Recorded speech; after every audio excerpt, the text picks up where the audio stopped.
Une seule société de location vient de commander 100 000 véhicules BYD à recharge ultra rapide, soit plus de véhicules électriques que la plupart des marques occidentales n'en vendent en Chine en une année entière. Commençons par le chiffre qui m'a fait stopper net cette semaine, 100 000 unités. C'est le volume de la commande que Shenzhou Car Rental, l'un des plus grands opérateurs de flotte en Chine, vient de passer auprès de BYD.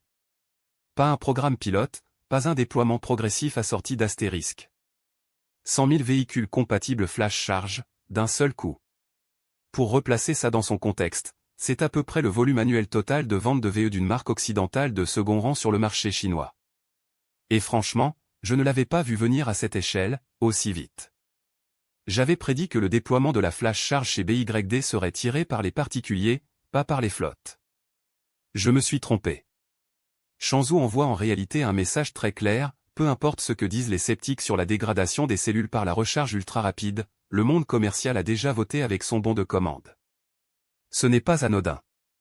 Quand une grande société de location mise l'intégralité de sa transition de flotte sur une technologie, c'est qu'elle a fait ses calculs.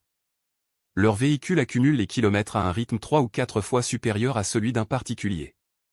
Si la flash charge détruisait silencieusement les batteries, l'équipe financière de Shenzhou le saurait bien avant n'importe quel youtubeur armé d'un thermomètre infrarouge.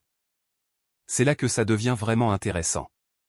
BYD n'a pas simplement décroché une grosse commande fleet, l'entreprise a aussi annoncé un partenariat officiel avec FAW, l'un des constructeurs publics les plus anciens et les mieux connectés politiquement en Chine, pour développer conjointement le réseau Flash Charge China. À mon avis, c'est ça la vraie histoire. FAW n'est pas une start-up agile en quête de légitimité. C'est une entreprise d'État avec des relations infrastructurelles, un accès au foncier et une crédibilité institutionnelle qu'un acteur privé comme BYD ne peut tout simplement pas reproduire seul. Voyez les choses ainsi, si Tesla devait construire son réseau superchargé aux États-Unis en négociant chaque bail d'air d'autoroute depuis zéro, contre un scénario où il s'associe à une entreprise qui possède déjà la moitié de ses emplacements, la deuxième option gagne sur la vitesse, à tous les coups. C'est essentiellement ce que BYD vient d'acheter avec cette alliance.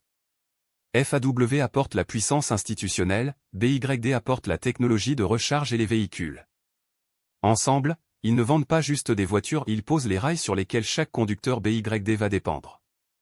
Je pense que c'est un mouvement délibéré pour verrouiller la domination infrastructurelle avant que les marques étrangères ou des rivaux domestiques comme le réseau de swap de batteries de NIO ne s'approprient le même territoire.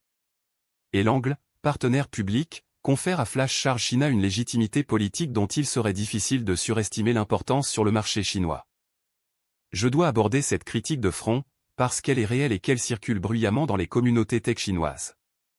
L'argument est le suivant, la charge ultra rapide, on parle de taux de charge 5C ou plus, fait passer des courants énormes dans les cellules de batterie sur une fenêtre de temps très courte, et sur des centaines de cycles, cela accélère la dégradation. Des sceptiques se pointent aux bornes de recharge BYD avec des thermomètres infrarouges, filment les températures des packs de batterie, et sous-entendent que les cellules sont littéralement cuites de l'intérieur. Et franchement, la physique n'est pas fausse en soi. Des taux de charge élevés génèrent de la chaleur. Ce n'est pas une invention. Mais voilà où je pense que les sceptiques simplifient à l'excès, les systèmes modernes de gestion thermique, et la chimie de la blade batterie de BYD en particulier, sont spécifiquement conçus pour supporter ces charges.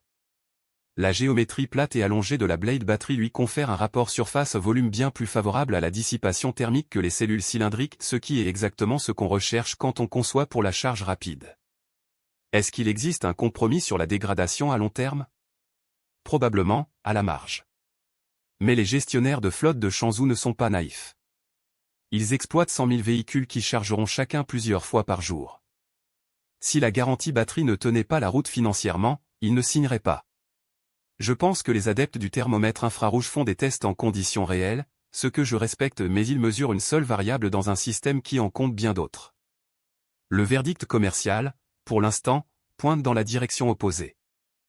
Alors, où est-ce que tout ça nous mène ? Voici ce que j'en pense, BYD joue à un jeu que la plupart des observateurs occidentaux et franchement, je suis le premier à plaider coupable, continuent de sous-estimer. Il ne s'agit pas seulement de fabriquer de bonnes voitures. Il s'agit de construire l'infrastructure qui rend vos voitures indispensables. Tesla l'avait compris tôt en Occident avec les superchargeurs, et ça leur a constitué un fossé de fidélité que les concurrents ont mis des années à éroder.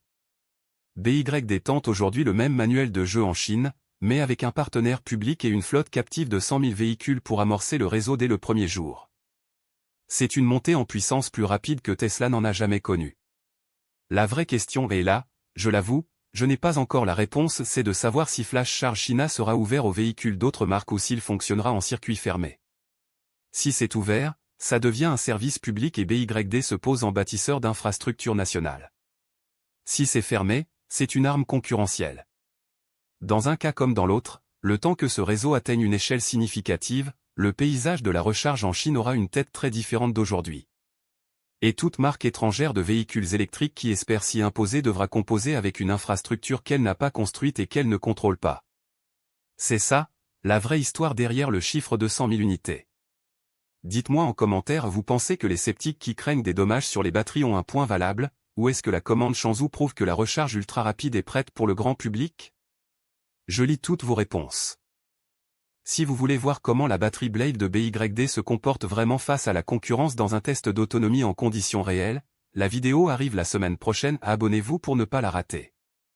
Et donnez-moi votre avis en commentaire, la recharge ultra rapide, c'est une vraie révolution, ou les sceptiques ont-ils raison de douter?